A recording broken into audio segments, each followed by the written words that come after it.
아픈 사람의 99%는 장누수이다. 강신용 지음. 위산 저하가 장누수를 만든다. 위산 저하, 위산제를 많이 먹으면 또 위산 저하가 되겠죠. 몸에 좋은 음식은 다 챙겨 먹었는데도 늘 비실거리고 툭하면 감기에 걸리거나 여러 질병들로 고생을 합니다. 이렇게 신경을 쓰는데도 왜 몸이 좋아질 생각을 안 할까요? 필자를 찾아오는 사람 중에서 이런 고민을 가진 사람이 꽤 많다. 왜 그럴까? 아무리 좋은 음식을 먹어도 정상적인 소화 과정을 통해 몸에 필요한 영양소를 흡수하지 못하면 영양 결핍이 생긴다. 우리 몸이 음식물을 소화시킬 때의 소화에 가장 먼저 관여하는 것이 바로 위에서 분비되는 위산이다. 위산이 제대로 분비되지 않으면 소화 불량이 생기는데 이렇게 위에서 완벽한 역할을 해주지 못하면 그 문제는 장까지 연결이 될 수가 있다. 소화 불량으로 덜 분해된 음식물 조각들과 독소가 위에서 오랜 시간에 머물며 세균을 과다 증식시키는데 이것이 장으로 이동해서 장세균의 불균형을 만들면 장누수가 일어난다. 그리고 장누수는 전신질환으로 이어질 수가 있다.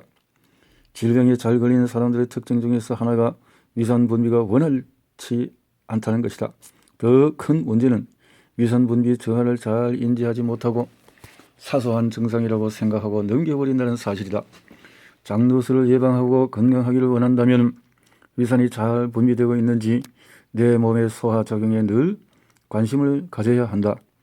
위산이 중요한 이유는 위산이 우리 몸에서 다음의 7가지 중요한 역할을 담당하고 있기 때문이다. 위산의 기능은 첫 번째 살균, 소화, 펩신 활성화, 내부 인자 활성화, 담즙과 소화 효소 분비 촉진, 하부 식도 관략근을 닫는다. 유문 관략근을 연다. 그러니까 이 역할을 해서 유동이 되어야 된다는 거죠. 따라서 위산이 제대로 분비되지 않으면 우리 몸에는 여러 가지 문제가 발생한다. 비타민 B12 부족 시에 호모시스테인이 분비되지 않아 악성 빈혈, 뇌기능 저하, 뇌질환, 혈관 오염도의 증가와 동맥경화가 발생할 수 있다. 미네랄이 흡수되지 않아서 영양 결핍이 생기고 단백질이 제대로 소화되지 않아 각종 대사 문제와 면역세포 생산에 타격을 받는다. 가장 심각한 문제는 덜 소화된 음식 조각들이 장누수를 통해서 혈류로 진입하면 음식이 아닌 독소로 작용하면서 염증 질환과 알레르기, 자가 면역 등의 면역 반응을 일으킨다는 것이다. 또한 질병이 발생하기 가장 좋은 상태인 혈액산성화도 이런 이유로 만들어지므로 소화가 잘 되지 않는 증상을 결코 소홀히 해서는 안 된다.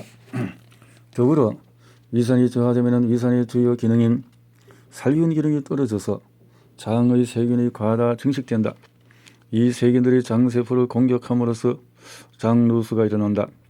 보통 위에 염증이 생기거나 역류성 식도염 진단을 받으면 오히려 위산을 억제하는 처방을 받는데 이 억제제를 오래 복용할수록 위산 분비는 더욱 저하되어 심각한 소화 불량 상태인 담적이 되고 이는 장누수로 이어져서 전신 질환을 일으킨다.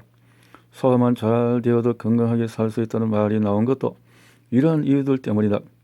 평소 자신의 소화 상태를 잘 체크하면서 작은 증상이라도 그냥 넘기지 말고 근본적인 치료에 들어가는 것이 바람직하다.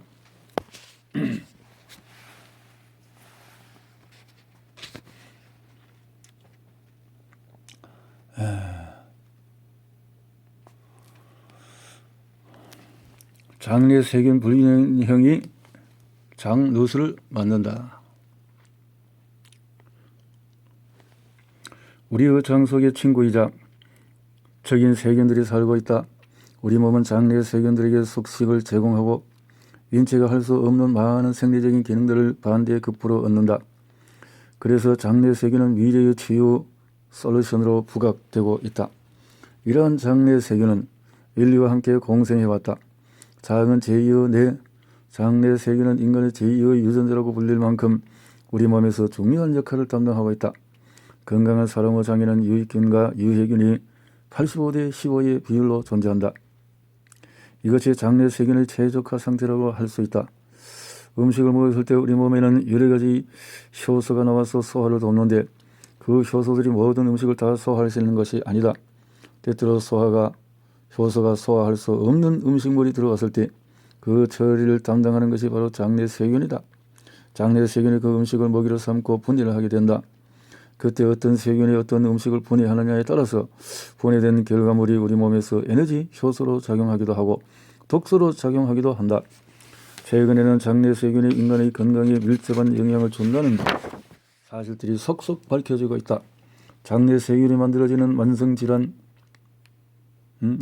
비만, 대사, 증후군, 크론병, 알레르기, 자가면역, 갑상선 질환에 대한 새로운 치료 요법들이 부각되고 있다. 그렇다면 장내 세균은 구체적으로 우리 몸에서 어떤 역할을 담당할까? 먼저 장내 세균은 앞에서 말했듯이 우리가 먹은 음식물을 소화시킨다.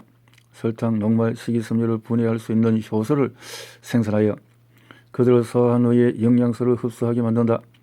소화기관에 존재하는 세균들은 식이섬유를 발효시켜서 몸에 유익한 에너지원이며 대사를 조절하는 데 필수적인 단세포화 지방산을 생산한다. 곡류를 많이 먹는 한국인의 경우 미네랄의 흡수가 어려운데 이 단세포화 지방산은 미네랄의 흡수를 도와준다. 그리고 장내 세균은 장벽을 구성하는 세포들의 방어력을 증진시키는 점액, 항펙타이드 같은 화학물질들을 생산하고 장의 면역 시스템을 조절해서 면역의 균형을 맞추는 역할을 한다. 다양한 면역세포가 거주할 수 있는 환경을 만들어 면역세포가 활발히 활동할 수 있도록 해주는 것이다. 또한 혈류로 흡수되어서 뇌까지 이동하는 신경전달 물질을 생산함으로써 뇌 건강에도 그 영향을 준다. 따라서 우리 몸의 면역 기능이 잘 움직이려면 장내 세균들이 건강하게 균형을 이루고 있어야 한다. 장내 세균 종이 다양하게 존재할수 장에 있는 유익균, 유해균의 역할과 장노쇠를 일으키는 과정은 잘못된 시기는 약물, 스트레스, 독소, 알코올, 잘못된 시기, 약물, 스트레스, 이렇게 독소는 장노쇠로 인해서 혈류로 들어와서 전신의 염증을 유발하고 유익균, 유해균은 독소를 생산하게 되어진다. 예.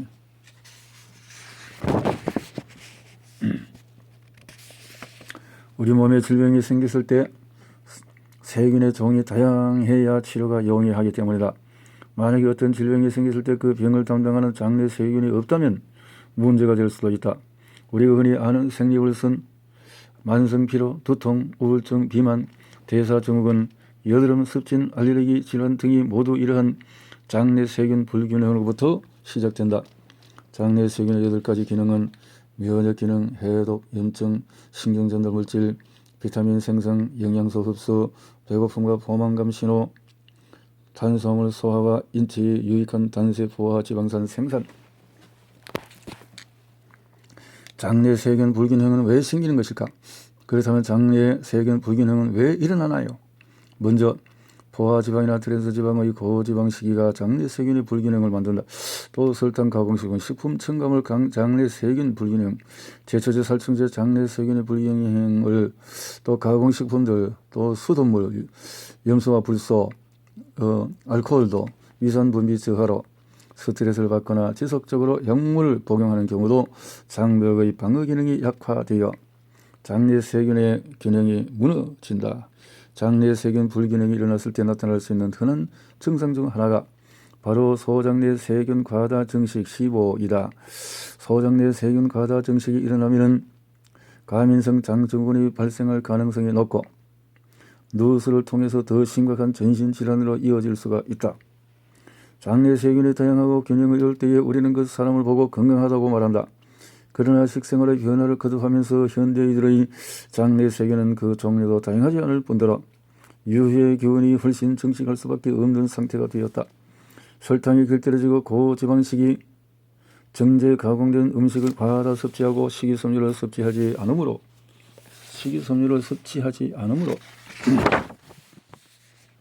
장내 세균에 영향을 주는 요인들은 이렇게 장내 세균의 균형, 전울린이 장누수 감소, 균형이 되면 전울린이 감소되는데 잘못되면 전울린이 증가되면 장누수가 생긴다라는 건데요. 장내 세균 전울린이 증가된다.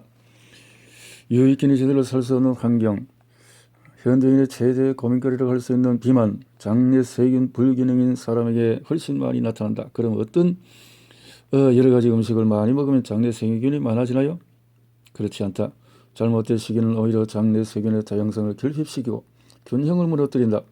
장내 세균의 유전자는 3,300만 개이라. 장내 세균의 유전자가 3,300만. 이는 인간의 유전자 2만 3천 개보다도 150개나 많고 세균수는 100에서 1000조가 넘으므로 인간보다 최대 10배나 많은 수치이다.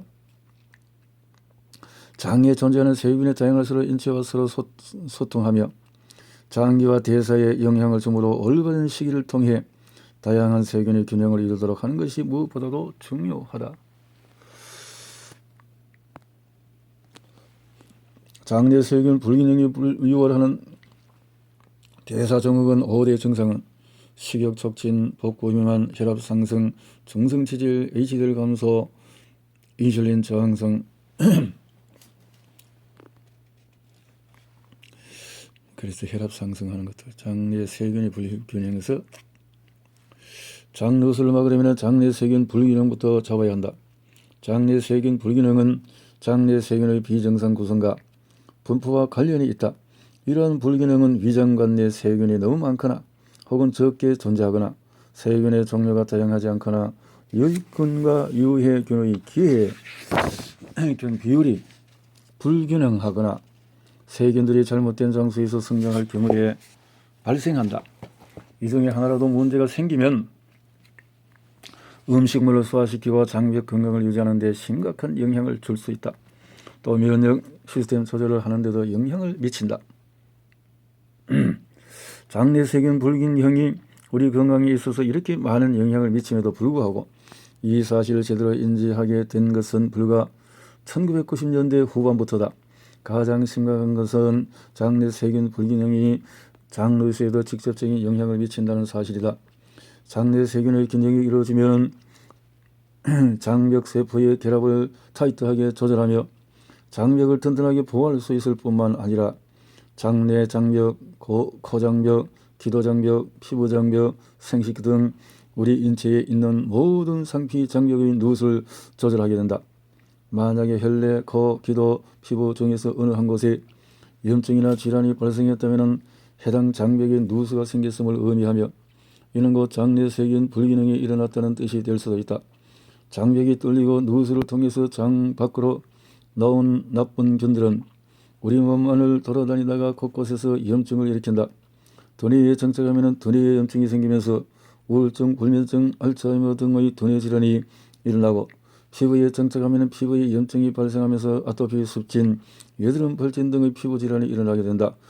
장내 세균 불균형은 장누수를 일으킨 데 아주 중요한 원인이므로 장누수로 인한 전신질환을 막으려면 장내 세균 불균형을 일으키는 원인을 제거하는 것이 매우 중요하다. 유해균과 유익균의 역할은 독소물질 생산, 또 인체에 유익한 대사산물 생산, 항염증 효과, 병원균들과 성장의 증식을 막는다. 유해균은 독소 때문에 면역 시스템에 작용을 해서 해로운 상태로 만든다는 거죠. 유익균과 유해균 모두 필요해요. 흔히 유익균과 유해균이라고 하면은 악원과 적군처럼 반대의 의미로 구분해서 이해하는 경우가 많다. 그러나 유익균만 많다고 해서 장내 건강이 유지되는 것은 아니다. 유해균도 우리 몸으로 들어오는 나쁜 균을 퇴치해주는 역할을 하므로 유익균과 유해균은 반드시 균형을 이루어야 건강하다고 할 수 있다. 균형 잡힌 장내 세균의 비율은 중간균이 60%라면 유익균이 25%, 유해균이 15%. 엄마 배 속에서부터 결정되는 장내 세균의 구성은, 그런데 이러한 장내 세균의 구성은 언제 결정이 될까? 원래 장이 건강하게 태어나서도 후천적으로 나쁜 식이 습관 때문에 변화할 수 있겠지만 대부분 장내 세균의 구성은 삶의 초기에 결정된다. 그 초기란 아이가 엄마의 뱃속에 있을 때부터 의미한다. 엄마가 임신을 한 나이, 출산을 한 방법, 제왕절개냐 자연분만이냐, 산모의 몸속에 있는 장내 세균의 구성, 한도, 환경은 도시나 시골이냐, 또 식이섬유냐, 어떤 거 모유냐, 분유냐, 항생제의 사용 등에서 따라 결정이 된다. 그러므로 건강한 아이로 자라나게 하려면 아이를 임신했을 때부터 장내 세균 구성이 최적화될 수 있도록 노력해야 한다.